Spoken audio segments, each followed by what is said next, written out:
ये बताता है कि वह पहला सॉफ्टवेयर और पीसी है और जब सीईओ लगातार परेशान करता रहता है तो उसे हटाया नहीं जा सकता है। माउसर गेम को रीबूट करता है ताकि लड़के को उसकी मूल प्रोग्रामिंग में वापस लाया जा सके। इस बीच लड़का और मोलोटोव लड़की या दृश्य वीडियो क्लिप को केवल जीवन के डिज़ाइन की खोज करने के लिए देख रहे हैं। लड़का स्थान को पहचानता है लेकिन इससे पहले कि वह कुछ भी बता सके, माउसर गेम को रीबूट करता है। इसलिए कुछ समय बाद फ्री सिटी ऑनलाइन वापस आ जाती है और लड़का अपनी पुरानी सामान्य दिनचर्या को पूरा करने के लिए जागता है। जब वह सड़कों से गुजरता है तो वह मोलोटोव लड़की से संपर्क करता है जो स्थान के बारे में पूछताछ करती है। हालांकि वह अब उसे नहीं पहचानता है और इस विनाशकारी बदबूदार से दूर चला जाता है और वह अपने मिशन को छोड़ देती है। लेकिन बाद में चाबियां मिल्ली को उसे सूचित करने का कारण बनती हैं कि रीबूट के बावजूद लड़क में मिटाया नहीं जाऊंगा उत्साहित वह तुरंत खेल में वापस आती है। इस समय बैंक में घुसकर लड़के को पकड़ने के लिए वह उसे एक गली में ले जाती है और उसे धूप का चश्मा लगाने के लिए कहती है। साथ ही यह भी बताती है कि फ्री सिटी की संपूर्णता मिटा दी जाने वाली है जब वह अभी भी संदेहास्पद रहता है। वह उसे चूमती है और यह एक सुंदर है गर्म और भारी चुंबन उसे सब कुछ याद दिलाने के लिए। इसके बाद वह सर को अपने अपार्टमेंट में ले जाता है और उसे ब्लाइंड्स पर जीवन के प्रतिबिंब दिखाता है।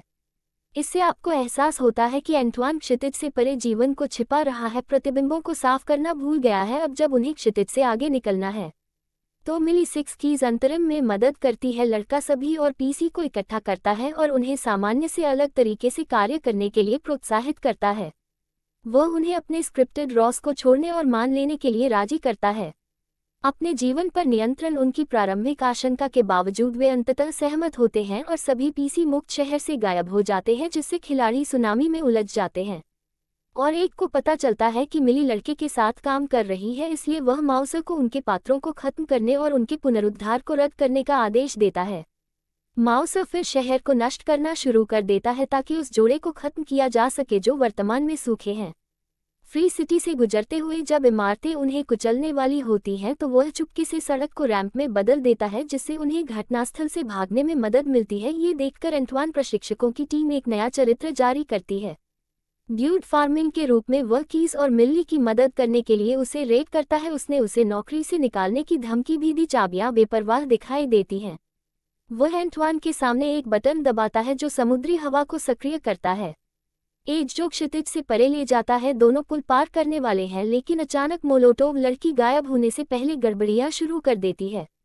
वह उसे अपने मिशन पर जारी रखने के लिए प्रोत्साहित करती है। बाद में सुनामी कार्यालय से बाहर निकलते समय चाबियां चुपके से सभी प्रशंसकों के लिए खेल को स्ट्रीम करना शुरू कर देती हैं। जैसे ही लड़का पुल पार करने के लिए आगे बढ़ता है उस पर अचानक दोस्त ने हमला कर दिया। लड़का पीटा जाता है जब तक दोस्त उसके बचाव के लिए नहीं आता है। हालांकि दोस्त आसानी से उसे और बड़े आदमी को परास्त कर देता है और लड़के की ओर दौड़ता है ताकि अंतिम झटका दे सके, एक विशेष चाल जिसे स्लीप पैरालिसिस डेमन कहा जाता है क्योंकि वह वही है। लेकिन सीढ़ी जल्दी से एक कैप्टन अमेरिका की ढाल को सक्रिय करती है और खुद को आईपी की शक्ति से बचाती है। प्रतिशोध में वह लड़के को मुक्का मारता है। हॉक सशस्त्र वह फिर एक लाइट सेबर सक्रिय करता है और दुश्मन से लड़ना शुरू कर देता है। लेकिन एक बिंदु पर जेम्स ऊपरी हाथ करता है और इस महत्वपूर्ण क्षण में उसकी पसलियों को फोड़ने का प्रयास करता है, लेकिन चश्मे के माध्यम से अपने दोस्त को, और लड़का उन्हें दोस्त पर डालता है। इससे बाद वाले को आसपास की आभासी वस्तुएं दिखाई देती हैं जिससे उसका ध्यान भंग हो जाता है। दो दोस्त फिर अपने गंतव्य की ओर भागते हैं और एक सर्वर रूम में प्रवेश करता है और गेम डेटा को नष्ट कर देता है।